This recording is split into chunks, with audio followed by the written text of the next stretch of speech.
welcome back. I hope everyone's having a great week. Over here it's been a little chaotic. We've had to do a lot of spring cleaning, and so I haven't had a lot of time to commit to filming and working on the shirt that I was showing in the last video.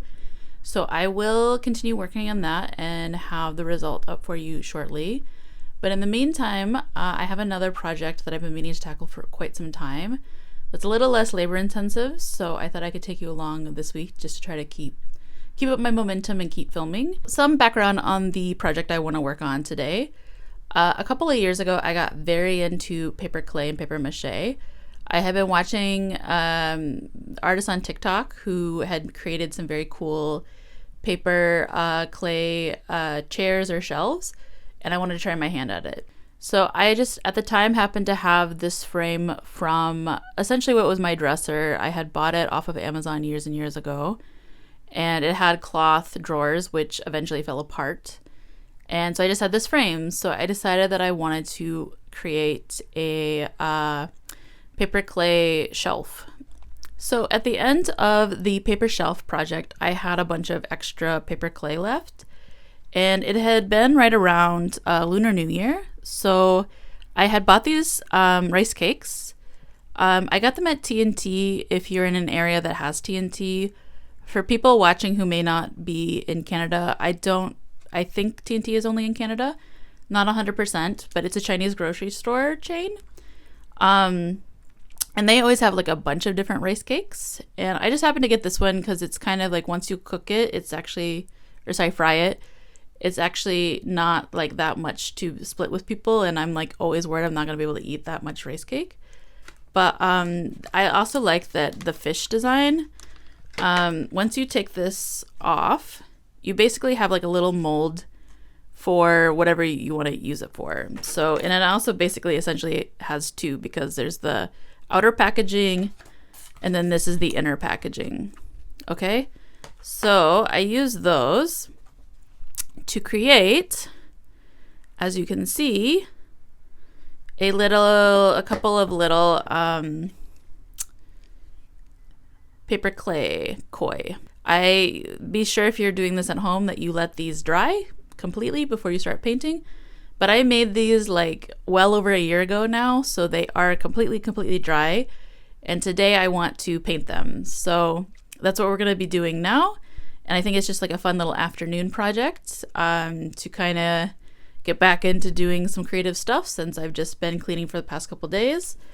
So the first thing I'm going to do is I am going to prime these guys I happen to have this because we had primed some parts of our walls when we moved in and we're painting. So once those are primed, I will pop back on to start on some painting.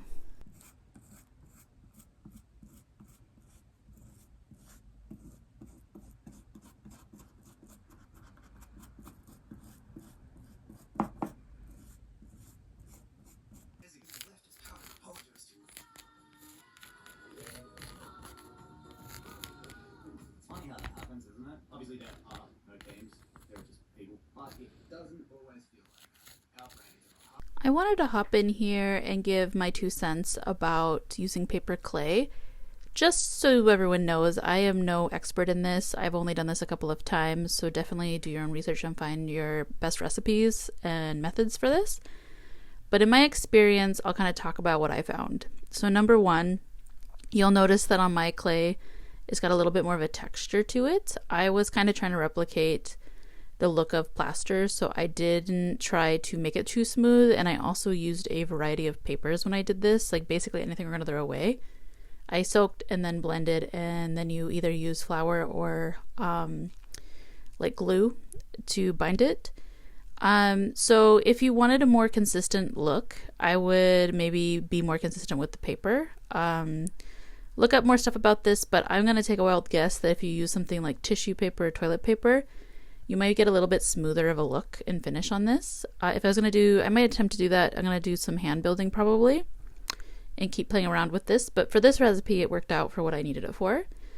Also keep in mind that if you choose to go with flour, which in my mind seemed like the more eco-friendly thing to do, which is what I used, You do have to be mindful that that is a more you have more like potential for mold or pests. So I would work in thin layers, make sure it's fully dried in between working to avoid mold. And in terms of pests like bugs or insects, I would just be mindful of like where you live, like how likely it is that they could get to it. I did do some paper mache on some looms that I stored in a little studio space that I rent that's in a very old building and does have a little bit of a rodent problem. And learn the hard way that they like to nibble on it. So just be mindful of that. But otherwise, have fun with it. It's a pretty cool process. And now a quick break from painting to show you another little side project I made with the bonus clay I had from the shelves. Another piece that I made with the leftover paper clay was this originally a sour cream container that I covered and then painted and sealed. So just to show that you can basically do so many different things with all of the, sorry, there's like some other art projects in here. My room is full of just like little bobs and bits of different projects. But this was for, I'll probably come back to it soon. These are little mini looms that I have been beading and embroidering, and I'm gonna stitch them all together similar to some other work I've done previously, but just showing you. Yeah, so oops, yeah, so originally a sour cream container covered in paper clay, painted and sealed. It's a pretty fun little project. You can use up a lot of otherwise trash this way, so pretty fun. I want to do more stuff like this and just like throw out less things, and it's kind of a nice little container for, like, I use it for little bits and bobs, obviously.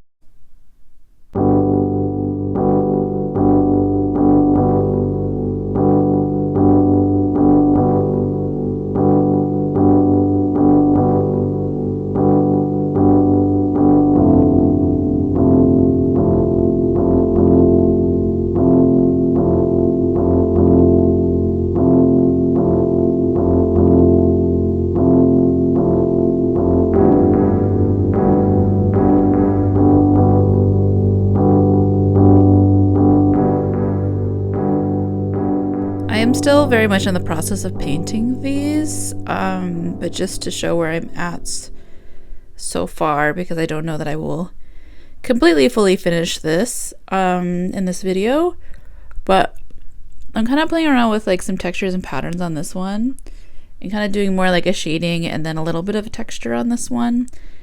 I still don't know how I feel about it. These are kind of like no set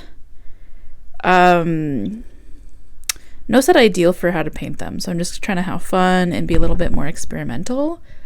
But quick tip, if you need like an easy way to paint, I just put out this plastic bag, and then when I'm finished with it, I'll turn it inside out and I can still use it as a trash bag. So if you don't have, I usually use scrap cardboard and stuff. If you don't have that handy, my solution was just trash bag. I mentioned that I don't have like a strict plan for the painting on these, but I am feeling very inspired by, okay, so I found this in my spring cleaning. It is like a large format print from this artist. It came in like this little booklet by Mika Lidberg.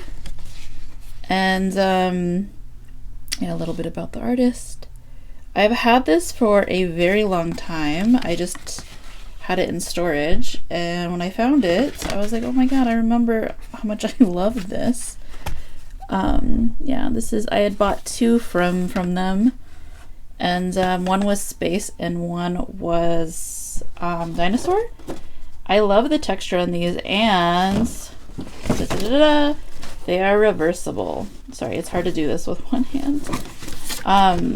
So look how cute. I really love their work. Um, and yeah, so some of the colors and stuff, I found this like pretty inspiring, and I was like, okay, maybe I'll try to do some more textures and things. But yeah, that's where the green and the blue, green, and pink and red are kind of being pulled from. But yeah, it's so cute. So yeah, that's just some like little inspo.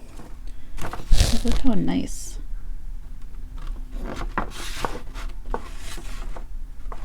Beautiful.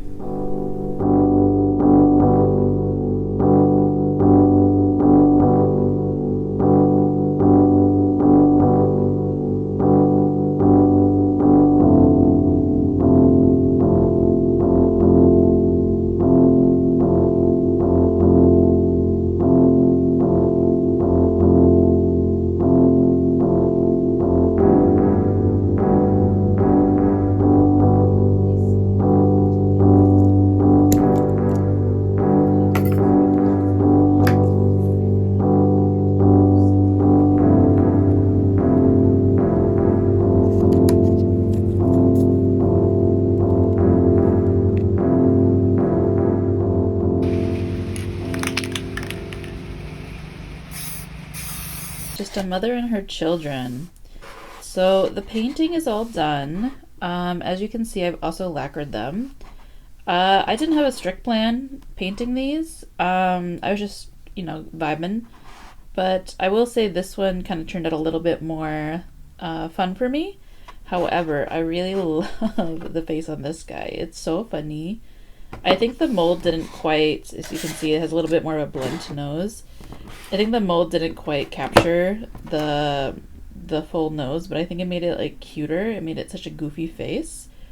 Very fun. I've also added these posts inside to help it be able to hang either up or down, so they can literally circle each other. Very cute.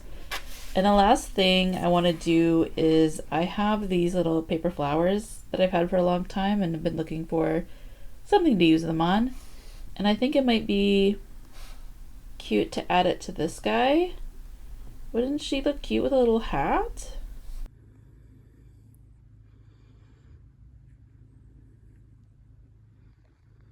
The twins are finished and on the wall. I realized as I was hanging these that I got so fixated on making them hang vertically that I did not create an option for myself to hang them horizontally if I ever wanted to change that. So moving forward, I will probably add like an extra post so that there's a little bit more versatility for future fish to be able to hang them in a variety of different ways. But I will give you an idea of their real estate on our wall now. Go up the stairs, we got some plants, we got a bunch of art.